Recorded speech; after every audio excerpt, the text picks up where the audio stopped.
Welcome to Adda 247 Career Power Rajmundry. In this session, we are going to look at the vocabulary from the today's Hindu newspaper. Let us begin the today's hit session with the first word complacent, which means pleased or self-satisfied. దీనిని మనం సంతృప్తికరమైన అని అర్థం చేసుకోవచ్చు. The next word is behest, which means a person's order or command. దీనిని మనం ఆజ్ఞ లేదా ఉత్తర్వు అని అర్థం చేసుకోవచ్చు. The next word is awkward, which means causing inconvenience. దీనిని మనం ఇబ్బందికరమైన అని అర్థం చేసుకోవచ్చు. The next word is citing, which means referring or quoting. దీనిని మనం ఉదాహరించడం లేదా సూచించడం అని అర్థం చేసుకోవచ్చు. The next word is diminish, which means to make smaller.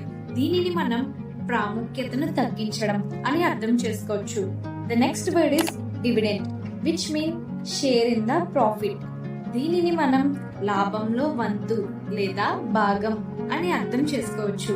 The next word is erosion, which means the process of destruction.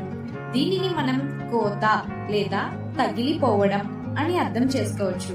The next word is churning, which means shaking. దీనిని మనం గిలకరించుట లేదా చిలుకుట అని అర్థం చేసుకోవచ్చు. The next word is overtly, which means openly.